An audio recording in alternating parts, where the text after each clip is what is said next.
पास जाएंगे with A return application and with an alternate venue और with in 72 hours जो है ना वो डिप्टी कमिश्नर अलाउ करेंगे। ये ऑर्डर हुआ है हमें जलसे के लिए। वो जो अल्टरनेट वेन्यू होगा हमसे कंसल्ट करके वो हमें अलाउ करेंगे जलसे के लिए और पीटीआई इंशाल्लाह होल्ड करेंगे जलसा। और 2 बजे के लिए डिप्टी कमिश्नर को बाउंड किया है कि हम रिटर्न एप्लीकेशन और विद एन अल्टरनेट वेन्यू मैं सर बोलता जाता हूँ ना दुरुस्त। अदालत ने तहरीक इंसाफ के वकील को अल्टरनेट वेन्यू के साथ 2 बजे तबादल पेश होने सबसे पहले नून लीग ने लेवल प्ले फील्ड जो है वो मांगा था कि हमें लेवल प्ले फील्ड दिया।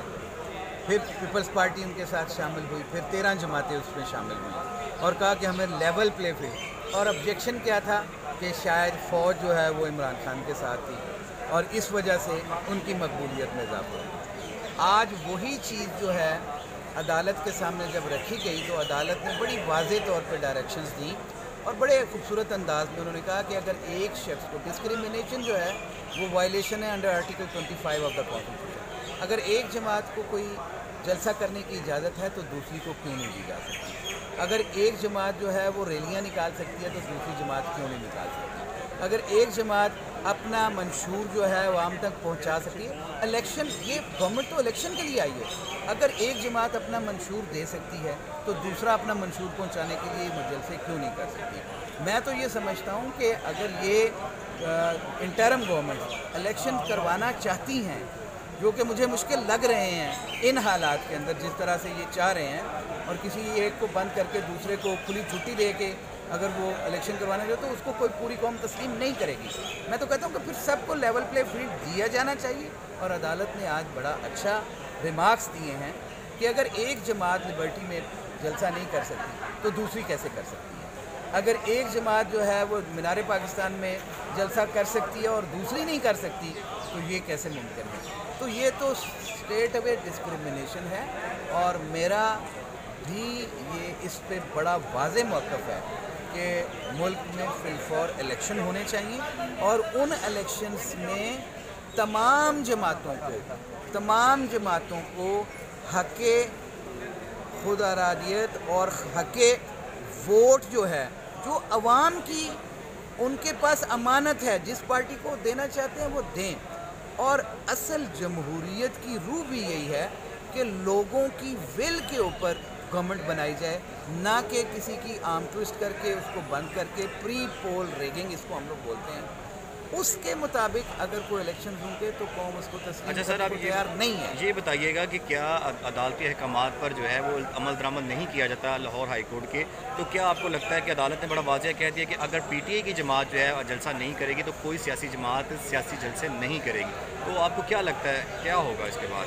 देखें, अदालतों के अहकामात को तो पहले 14 मई वाला हुक्म फ्लाउट किया गया, उसके बाद 90 दिन के इलेक्शंस के लिए 90 दिन की गवर्नमेंट के लिए वाज़ेह तौर पे कहा गया, उसको फ्लाउट किया गया।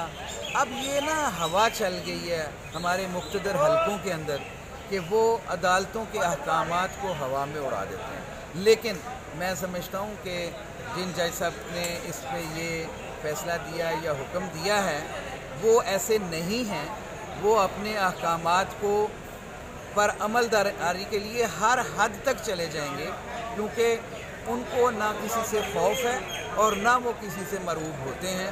वो बड़े अपना क्लियर हेडेड हैं और लाहौर हाई कोर्ट में बहुत सारे ऐसे हमारे जजेस बैठे हैं जो जब फैसला कर देते हैं तो कहते हैं उसकी इम्प्लीमेंटेशन करानी है, चाहे आईजी को आना पड़े, चाहे चीफ मिनिस्टर को आना पड़े और चाहे उन्हें प्राइम मिनिस्टर को भी बुलाना पड़ा, तो वो इससे पीछे नहीं हटेंगे और वो तमाम लोगों को अपने अहकामात की अमलदारी के लिए फिक्स कर देंगे अगर इन्होंने उन अहकामात को फ्लाउट करने की कोशिश की। अच्छा सर, ये बताएं, पहले भी आप लोगों ने एक तारीख जो चलाई थी, अब भी जैसे कि अभी जनवरी में इलेक्शन नहीं होते, जो कि इलेक्शन कमीशन ने अभी फिक्स तारीख तो नहीं दी, लेकिन जनवरी का क्या, अगर जनवरी में भी इलेक्शन है तो वकला बरादरी कहाँ खड़ी?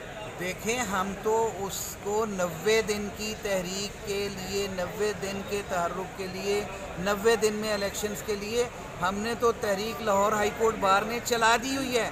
हर जुमेरात को हमारा यही होता है ہمارا مطالبہ کیا ہے اس کے اندر کہ ملک میں 90 دن کے اندر as per constitutional mandate elections کروائے جائیں. ملک میں بے ہنگم مہنگائی جو ہے وہ ختم ہونی چاہیے. لوگوں کے بنیادی حقوق کو جو سلب کیا گیا ہے ان کو فی الفور ریسٹور کرنا چاہیے. جو کانسٹیٹیوشنل مینڈیٹس ہیں اس کے اوپر عمل درآمد ہونا چاہیے. یہ تو تحریک چل چکی ہے اور یہ منطقی انجام تک پہنچے گی. اب ٹل اینڈ انلیس یہ الیکشنز نہیں ہوتے، اس ملک سے مہنگائی کا خاتمہ نہیں ہوتا، اس ملک کے اندر فنڈامنٹل رائٹس جو ریسٹور نہیں ہوتے. کالا کوٹ سڑکوں پہ ہے، کالا کوٹ سڑکوں پہ آ چکا ہے.